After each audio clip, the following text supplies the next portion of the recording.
Nipuli si Constantine sa 312. Si Domitian ang iyang gipulihan, nag-persecute sa grabe nga pinirsikute ka ng 10 years sa last reign ni Domitian. Ang gikan sa 302 to 312, munay one of the bloodiest time to sweep out. Gingalan na nato karon og kana bitang genocide. Pagwala kanang term nila nga ang usa ka grupos kaliwatan sa mga tawanon wad udyod genocide man na naapay lain nga term ana. Anyway, maunay na abtan ni Constantine. Pag-abot ni Constantine ingon siya di magsilbi ni. Kung pamatyon lang gini mga tawhana nga part na sa atong gingharian, mudaghanig sa mo. Tinuod man. Kay the more Christians were persecuted, the more they multiply the number. So Constantine introduced something which was a little different than what the other emperors had done in the past. Ingon pa niya, we will make friends with them. Let us ask them to be with us. Munang nahitabo ang gingalag religious compromise. Religious compromise simply means dili tanan nga gusto nila matuman. Naapoy sa ato nga dawato nila. Apa naapoy ila nga dawato nato. Meaning, dili tanan nga gusto nga pagtulon-an.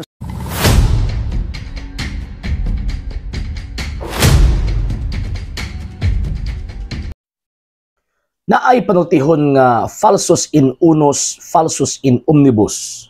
Buti pasabot nga false in one thing, false in everything. Sayop gani sa usa, sayop ka kausap, sayop na yun na gitawag og gatanan. Kini nga tong higala nga pastoy sa gitawag og Seventh-day Adventist na siya gi-present nga gitawag og history. Alam ni abtong mga inosenteng mga Katoliko or wa gid masayod sa gitawag og kasaysayan daw tinuod ang iyahang gitawag og presentation. Pero alang nato nga nasayod niining maong gitawag og information concerning sa kasaysayan ilabi na sa kasaysayan sa mga Kristiyano for the first 300 years ang iyang presentation katawanan.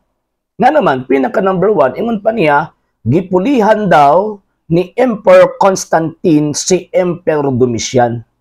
Sayop.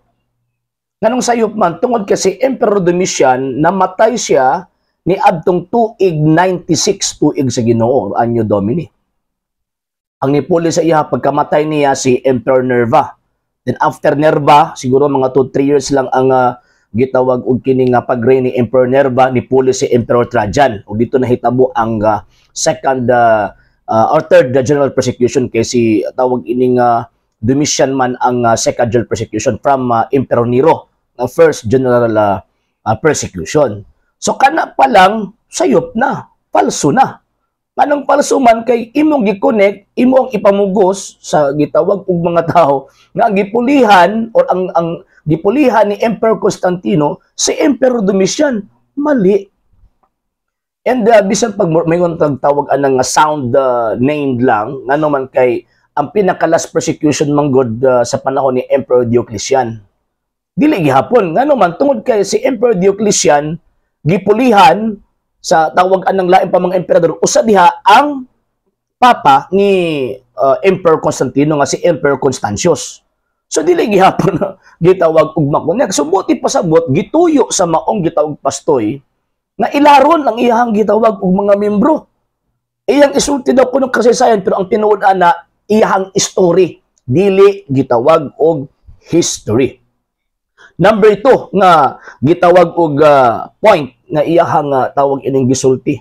Nipuli daw si Emperor Constantino mga around 312 subala sa iyang gitawag og presentation. Nipuli mga around 312. Mali gihapon. Nga naman kinipuli si Emperor Constantino around 306 AD. Falso na pod.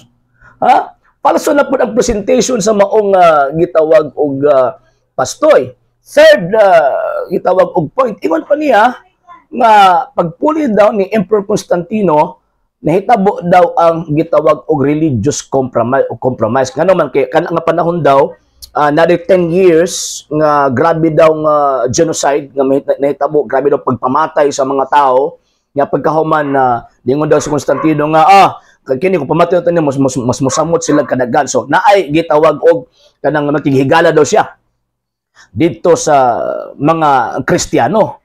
Sayop gihapon. Nga naman tungod una minority ang Christian at that time. Bisan pag niabot na sila not less than 2 million. At that time for the whole Roman Empire. Di gihapon nga naman tungod sa hinungdan nga ang emperor, kabalo siyang tawag ining majority sila, and at the same time, kabalo siya nga powerful siya, magikompromiso siya ni adtong mga tao nga gitawag og minority. Sa gitawag og lohika, dili na ma-apply nga klase nga gitawag og pangunahuna. Number 2, kung naa may pag-compromise dili sa part ni Emperor Constantino, kung dili sa part sa gitawag og mga Kristiyano, ngano man dili pwede nga ang dako mo'y mosunod sa gamay. Kanabang na prinsipyo mga obi mayor sisat minor nga ang dako mo'y mopasunod sa gitawag og gamay. Kung ang mindset sa SDA Pastoy nga nagpresent tawag ining bag-o lang, nahulog nga si Constantino na ay mga parte nga nisunod siya dito sa mga Kristiyano, wrong gihapon. Wrong gihapon, wrong. Pero nganong nahimo mang Kristiyano si Constantino tungod pinakauna sa gahom nga gipakita sa Dios dito niya. Sa Battle of Milvian Bridge, mga around 312, October 26, 312. Number 2, ang iyang mama na-impluwensya sa iya, kaya ang iyang mama Kristiyano na. So, dili pwedeng i-compromise niya ang iyahang gitawag og magsige pagka-emperador sa minority lang ang mga grupo. Pero hinunua na ay pagkompromiso sa iyahang gitawag part kanuman kay iyahang gitolerate ang Kristyanismo at that time na kaniab to illegal na himong legal. Mabot na pagka 313 nagpagawas og edict or balaod or decree si Emperor Constantino with Emperor Licinius itolerate ang practice sa mga Kristiyano or itolerate ang ilahang gitawag og religion sa gitawag og Roman Empire. Mao man na. So buti pasabot kini atong higala nga pastoy tawag ana nagbuot-buot. Naghimo og iyahang kaugalingong story. Dili pwede. And lastly, mga sir og tawag ining mga ma'am, sa panahon sa gitawag og mga Kristiyano at that time, dili ang Kristyanismo ang nagkompromise. Nganong dili man ang Kristyanismo ang nagkompromise, kinahila man nila ang emperador. O kung nato ang tan-awon ang history from Constantine, naabot kang Emperor Theodosius, ang mga around 381. So, pag abot ni Emperor Theodosius, dili lang kay ingon nga simpleng nahila lang, kay sa panahon ni Emperor Constantino, wala man niya gi-declare ang Kristyanismo isip tawag ng state religion sa Roman Empire. Naamang gihapon coexisted man gihapon with the pagans, mga pagano. Pero iyang gitolerate ang Kristyanismo. Pag abot ni Emperor Theodosius, gi-abolish ang tawag ining pagan religion, gi-acknowledge, gi-recognize, at the same time gi-declare as official religion ang gitawag og Kristyanismo sa iyahang gitawag og panahon. So buti pasabot, dili ang Kristyanismo mo ini-compromise. Kung dili ang Rome ang ni-compromise, gidawat ang Kristyanismo isip usa ka official religion sa whole Roman Empire. Unsa man ang faith sa Kristyanismo, nagtuo kang Kristo nga Dios. Gidawat ang pagtuo from the apostles, kimo man na ang declaration ni Emperor Theodosius. Nga kining moong pagtuuha gidawat gikan sa Prince of the Apostles nga si Saint Peter. So diha palang daan, palso na. Nanuman kay suksok man nila lang adlaw ipapahulay. Pagbasa lang magtama ang kasaysayan, ay tuo aning tawag ining pastuyan nga kabalo man tang bakakon. Ilaron ta. Giilad ta. Sa sistema ni pastoy, giilad ang gitawag og mga tao aron patuuhon sa iyahang bakak. So mga dita pa ilad kay available man ang mga references sa internet, wawat mga libro, na pwede man ta mag-research sa internet.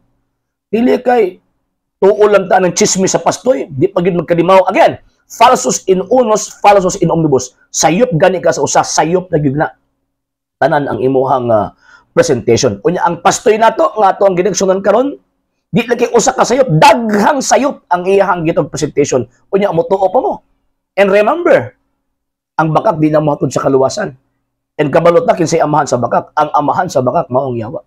Ug sigurado ko kung motuo mo aning pastoyan ni, sigurado gyud maimpierno. Sa hindi pa po nakapag-follow sa mga pages po natin, i-follow nyo po yung mga pages po natin. RJ Horolanciano II, TV Apolia Punto Argumento page, Kuya Apologist TV page, and RJ's Vlog 2022. And pwede rin po kayo mag-send po dyan ng Facebook stars. And also, sa ating po mga channels. Sa hindi po nakapag-subscribe, subscribe po ninyo yung mga channels natin: Dalay Catholic, Apologist International Official, RJ Sano de Second TV, Kuya Apologist TV, and Barrio Kawayan Religious Forum. And pwede rin po kayo mag-send po dyan ng super sticker, super chats, and super thanks. And maraming salamat po sa mga kapatid natin mga Katoliko na always pong tumutulong sa programa po natin. Maraming salamat po. Nang dahil po sa tulong at suporta po ninyo, ang programa pong ito until now andito pa rin po sa social media. And until now din po, nangangailangan pa rin po tayo sa tulong at suporta po ninyo, dahil wala po kami magagawa rito mga sir, mga ma'am, kung wala po yung tulong at suporta po ninyo. Sa gusto pong tumulong, sa gusto pong sumuporta, pwede po ninyong ipadala ang tulong at suporta po ninyo sa pamamagitan po ng ating mga account numbers dyan po sa ating pong screen. And pwede nyo po kaming i-message sa ating pong page kung via remittance po yung ipadala po ninyo. Maraming salamat po in advance.